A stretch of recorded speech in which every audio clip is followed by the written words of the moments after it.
Amados hermanos y hermanas en Cristo, en el mensaje anterior hemos visto la definición de espíritu, de cuerpo espiritual y de conocimiento espiritual. Hoy vamos a hablar del verbo o la palabra y de Dios. En algunas versiones de la Biblia se usa el vocablo palabra en lugar de verbo. En ese caso se emplea como sinónimo. Bien, continuemos. Juan capítulo 6, versículo 63 dice: El espíritu es el que da vida, la carne para nada aprovecha. Las palabras que yo os he hablado son espíritu y son vida. Y Juan capítulo 17, versículo 17 agrega: Santifícalos en tu verdad, tu palabra es verdad. Es decir, la palabra de Dios es espíritu que da vida y es la misma verdad. Juan capítulo 4, versículo 24 nos dice que Dios es espíritu. La palabra también es espíritu, por lo cual hay un común denominador. A partir de ahora vamos a compartir de la palabra o verbo y de Dios. El ser humano conoce su cuerpo y su estructura general. La cabeza se encuentra en la parte superior. El tórax se encuentra debajo de la cabeza y los brazos y las piernas están unidas al cuerpo. Sin embargo, hay una gran diferencia entre conocer la estructura ósea y corporal externa y conocer los órganos internos. Sería bueno para su salud si supiera la forma en la que se digieren los alimentos, cómo los absorbe su organismo, la forma en la que elimina los residuos y la función que cumple cada órgano en ese proceso. Es lo mismo con el espíritu, que es invisible. Si conoce de Dios, no en forma vaga o general, sino en detalle, ese conocimiento le dará sabiduría y fortaleza. Y este es el propósito de esta serie de mensajes: conocer más a Dios. Hermanos, el mundo espiritual es un mundo más allá de este mundo tridimensional. Es el ámbito donde mora Dios. Es un mundo infinito. No obstante, si a pesar de saber que existe ese maravilloso lugar que es el cielo, no tienes esperanza viva por ir allí, sino tan solo un deseo incierto, es porque aún vive en la carne y no ha experimentado el mundo espiritual. Los que han experimentado el mundo espiritual desearán conocer más de ese mundo. Es mi deseo que a través de este mensaje llegue a comprender claramente este mundo espiritual. Hermanos, Juan capítulo 1, versículo del 1 al 4 dice: En el principio era el Verbo, y el Verbo era con Dios, y el Verbo era Dios. Este era en el principio con Dios. Todas las cosas por Él fueron hechas, y sin Él nada de lo que ha sido hecho fue hecho. En Él estaba la vida, y la vida era la luz de los hombres. Ahora bien, ¿desde cuándo existió Dios? ¿Y cuál era su forma o apariencia? El versículo 1 dice que el verbo existió desde el principio. El principio aquí se refiere a un punto en la línea del tiempo antes de la eternidad. Y Apocalipsis, capítulo 22, versículo 13 nos dice: Yo soy el alfa y la omega, el principio y el fin, el primero y el último. En otras palabras, Dios existió antes de la eternidad, y Él es la fuente de todo, por lo que no tiene principio ni fin. Su principio y final no se pueden establecer. Muchos aún debaten sobre la creación del universo y el origen de la vida, usando sus razonamientos y conocimiento humano limitado. Pero es inútil. Hermanos, todas las cosas fueron creadas por Dios Creador, quien es el principio y el fin. Ahora bien, la razón por la que se usó la palabra principio aquí es porque para el razonamiento humano debe haber un principio y un fin. Dios usó la palabra principio como un punto de referencia para que el ser humano lo entendiera más fácilmente. Sin embargo, esa palabra no determina ni define a Dios. Del mismo modo, el mundo espiritual no puede ser entendido por el conocimiento y pensamiento humano limitado. Por eso, deberá despojarse de todo argumento y forma de pensar carnal a fin de entender la verdadera voluntad de la palabra.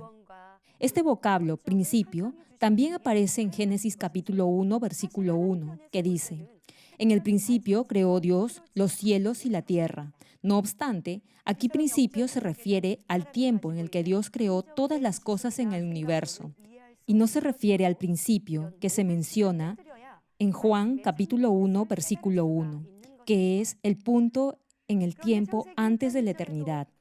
En otras palabras, el principio, en Juan capítulo 1, versículo 1, se refiere al tiempo antes de la eternidad, y es mucho antes del principio, que se cita en Génesis capítulo 1, versículo 1, que se refiere al tiempo cuando Dios creó los cielos y la tierra. Continuemos con el pasaje bíblico de Juan capítulo 1, versículo 1. En el principio era el Verbo, y el Verbo era con Dios, y el Verbo era Dios. En otras palabras, el Verbo estaba con Dios, y el Verbo era Dios. Aquí aparece el término Dios. ¿Acaso eso significa que el Verbo y Dios son diferentes? No. Como dice el verso, el Verbo era Dios, es decir, el Verbo y Dios son uno. Entonces, ¿cuál fue antes, el Verbo o Dios? En la primera parte del pasaje bíblico de hoy, en Juan capítulo 1, versículo 1, dice, en el principio era el Verbo. Entonces, el Verbo es anterior a Dios. En otras palabras, el Verbo existió primero y luego Dios. Eso no significa que el Verbo y Dios estén separados, sino que el Verbo está en Dios. Así que, cuando Dios creó todas las cosas en el universo, las creó por el Verbo. Nuestro Señor sanó a los enfermos, resucitó a los muertos, calmó tempestades y aquietó las olas del mar. El Verbo o la palabra es Dios. Por eso, la palabra de Dios tiene poder para crear algo de la nada. Es la vida y el poder en sí mismo.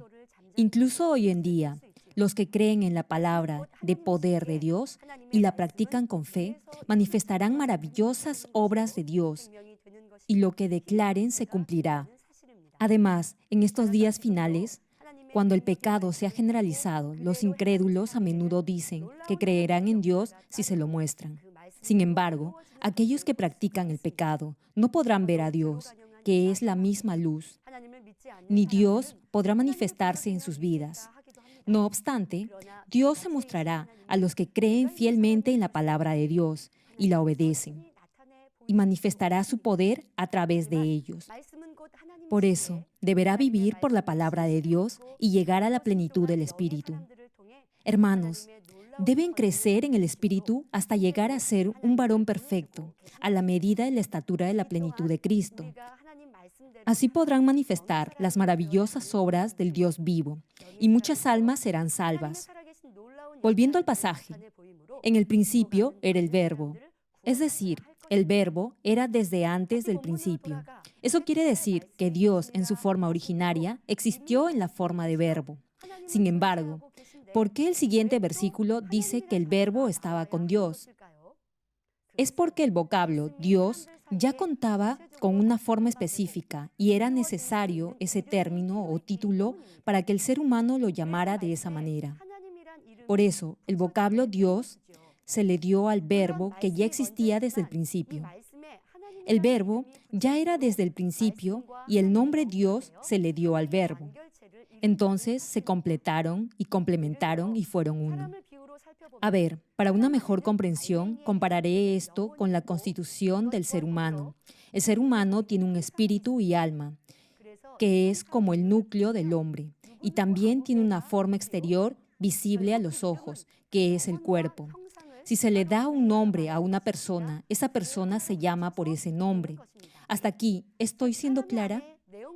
Ahora bien, llamamos a la persona por su nombre, que incluye y contiene su espíritu y su propia forma externa.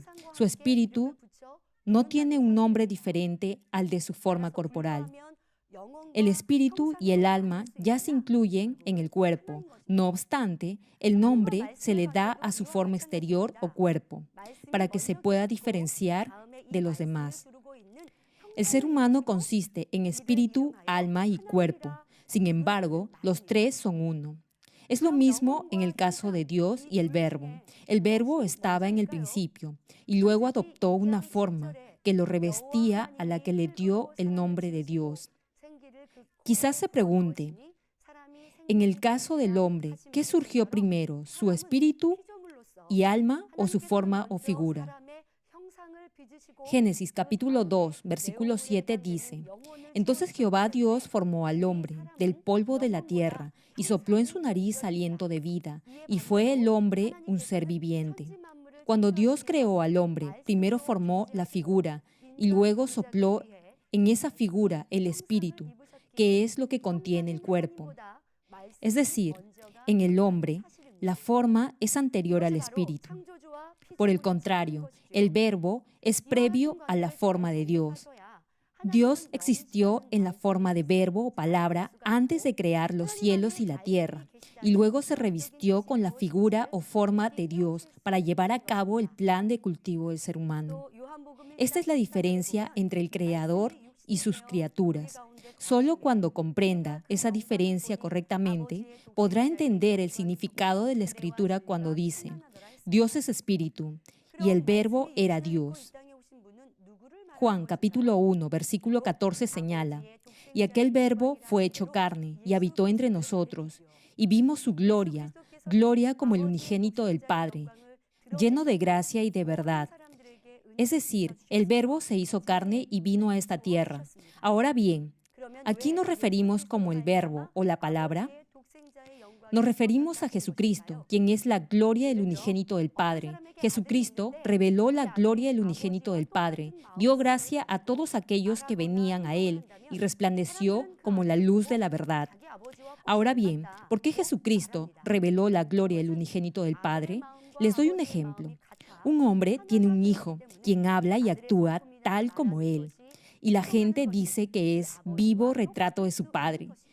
Como hay un cordón umbilical espiritual que une el corazón del hijo con el del padre, la forma de actuar del hijo imita a la del padre. Digamos que el hijo ve que su padre es respetado y elogiado por los demás. Entonces seguirá su ejemplo y hará lo bueno sirviendo a otros.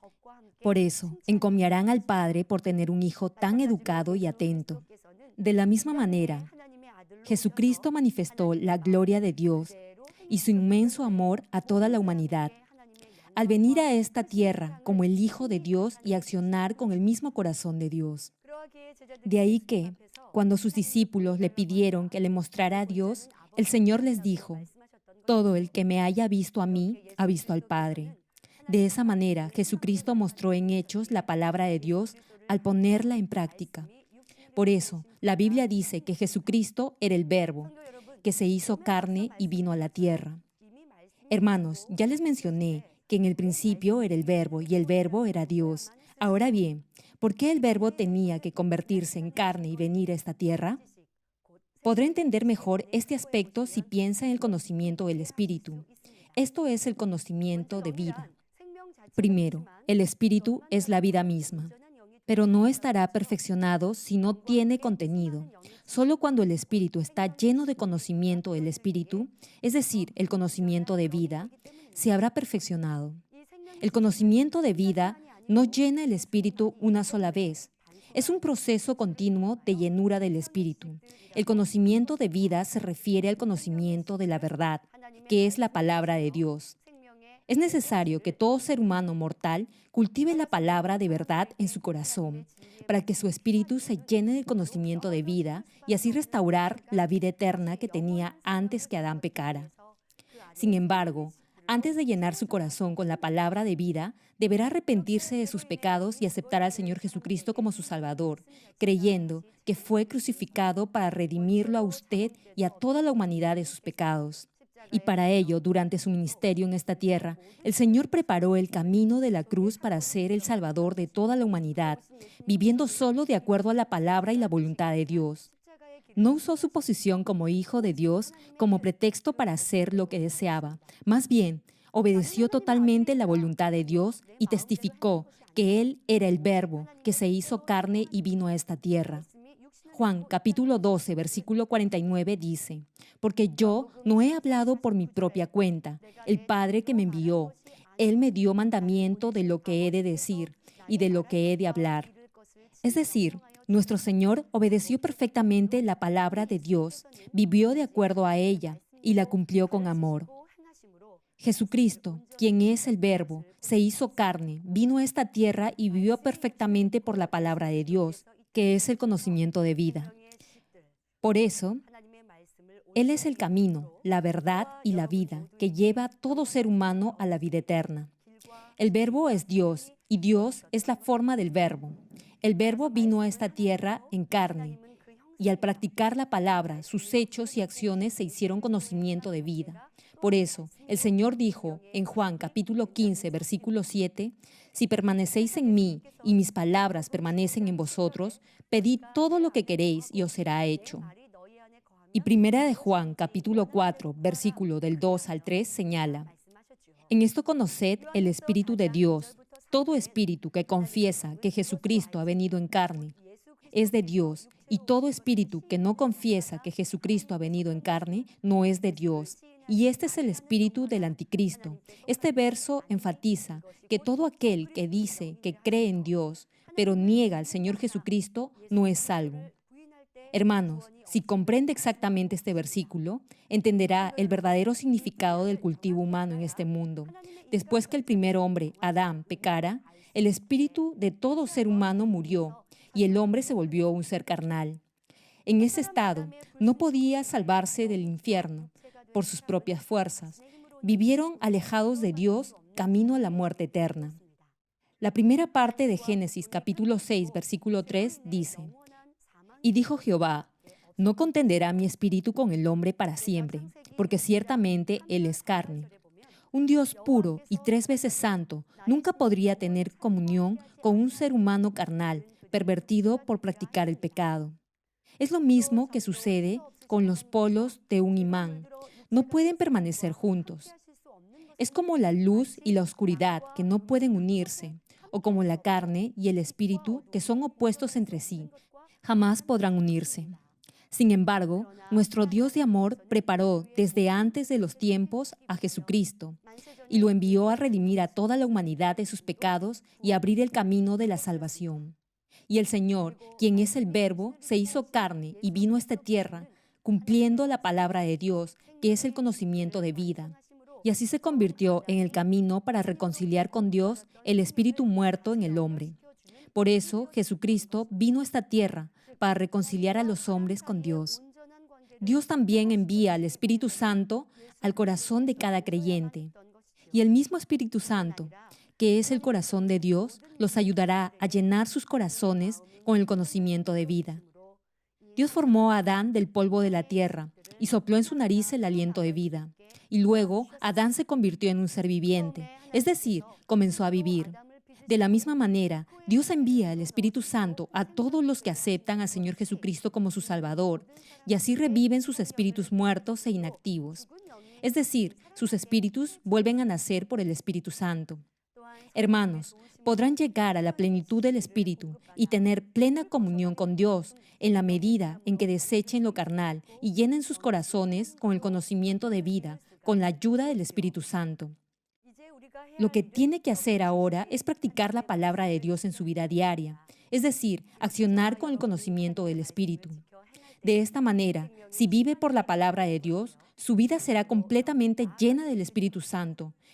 En la medida en la que su espíritu reviva por el Espíritu Santo, podrá cambiar de un ser carnal a un ser espiritual. Hermanos, tal vez se pregunte, ¿cómo puede saber si ha llegado a la plenitud del Espíritu? Alguien que ha llegado a la plenitud del Espíritu habrá cultivado su corazón con la palabra de Dios, es decir, con el conocimiento de Espíritu, y habrá puesto en práctica la palabra de Dios en su vida diaria. Verá, oirá y hablará únicamente lo que es bueno y edificante. Ahora bien, ¿cuál es la norma o medida que determina si ha llegado o no a la plenitud del Espíritu? Esa norma será el grado en el que ha cultivado en su corazón el amor espiritual, los frutos del Espíritu Santo y las bienaventuranzas. Es decir, podrá discernir el nivel de su espíritu al ver la medida en la que manifiesta los 9 frutos del Espíritu Santo, tales como amor, gozo, paz, paciencia, benignidad, bondad, fe, mansedumbre y dominio propio. Si manifiesta en su vida diaria el amor espiritual y los frutos del Espíritu Santo, eso mostrará que ha llegado al nivel del Espíritu y a la santidad. Más aún, si además manifiesta el fruto de las bienaventuranzas, habrá llegado a la plenitud del Espíritu, tal como cita 1 Corintios capítulo 6, versículo 17. Pero el que se une al Señor, un espíritu es con Él. Es decir, si permanece en la palabra del Señor y la pone por obra, será uno en espíritu con el Señor Jesucristo. Hermanos, lo que deberá recordar es que a pesar que alcance la plenitud del Espíritu, el espíritu del hombre es diferente al espíritu de Dios. El espíritu del hombre está en el cuerpo y el espíritu de Dios es el espíritu mismo. Es decir, la forma de Dios no es una forma terrenal, sino una forma espiritual celestial. El hombre es una criatura, su cuerpo ha sido formado del polvo de la tierra. En otras palabras, el creador y la criatura son claramente diferentes. En este sentido, la carne o lo carnal no tiene ninguna relación con el espíritu o lo espiritual, por lo que el ser humano carnal no podrá tener comunión con Dios y mucho menos verlo. De ahí que llegará a ser un verdadero hijo de Dios únicamente si permanece en el espíritu. Es decir, en la medida en que deseche lo carnal y la maldad y cultive el espíritu, se asemejará a Dios. Para Dios, alguien que ha llegado a la plenitud del espíritu no vivirá en la carne, sino en el espíritu. Hebreos capítulo 12, versículo 14 cita: Seguid la paz con todos y la santidad, sin la cual nadie verá al Señor. Es decir, únicamente si desecha toda maldad e impureza de su corazón y se santifica, tendrá una total y perfecta paz con Dios y podrá ver al Señor. Si es lleno con el conocimiento de espíritu, que es la palabra de Dios, y llega a la santidad perfecta, tendrá la plena seguridad de su salvación y podrá llegar a la mejor morada en el reino de Dios, la Nueva Jerusalén. Aquí termino. Amados hermanos y hermanas en Cristo, hoy hemos hablado del Verbo y de Dios. Asimismo, hemos mencionado la razón por la que el Verbo se hizo carne y vino a esta tierra. También hemos visto la diferencia entre el Espíritu de Dios y el Espíritu del hombre. Tal vez se pregunte, ¿por qué es necesario saber todo lo referido a la carne y al Espíritu? Es precisamente para ayudarlo a despojarse de todo lo carnal que hay en su corazón y así pueda llegar a la plenitud del Espíritu perfecto y recuperar la imagen perdida de Dios. La primera parte de 1 Tesalonicenses capítulo 4, versículo 3 señala: Pues la voluntad de Dios es vuestra santificación. Y 1 de Pedro capítulo 1, versículo 15 al 16 agrega: Sino como aquel que os llamó es santo, sed también vosotros santos en toda vuestra manera de vivir. Porque escrito está: Sed santos porque yo soy santo. En otras palabras, desechar toda forma de maldad y llegar a la santidad no solo es un mandato de Dios, sino también es un deber de todo aquel que se considere verdadero hijo de Dios. Espero que lleguen a practicar completamente en su vida diaria la palabra de Dios, que es el conocimiento de vida, a fin que su alma prospere y además tenga salud. Oro en el nombre de nuestro Señor Jesucristo, para que alcance la plenitud del Espíritu y sea prosperado en todo lo que haga.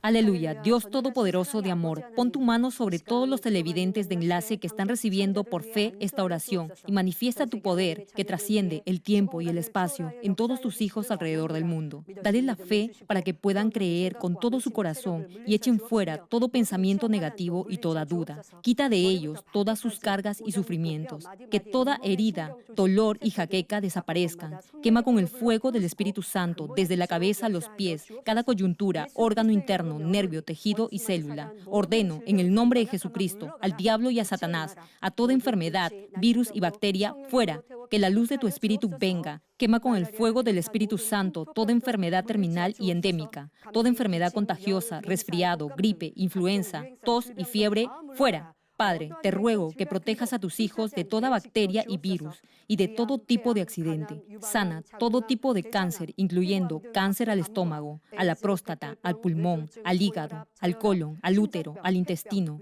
cáncer de mama y toda otra enfermedad como el SIDA, leucemia, apoplejía cerebral, presión arterial alta y baja, enfermedades cardiovasculares y pulmonares, enfermedades de la piel e inflamación, toda polio, parálisis, derrame cerebral, artritis y hernia hernia, fuera. Sana toda clase de dolor de espalda, lumbago, hernia, a los discos, jaqueca y toda clase de neuralgia, fatiga, enfermedad a la tiroides, epilepsia, autismo, depresión, neurosis, bipolaridad y todo tipo de enfermedades mentales, fuera.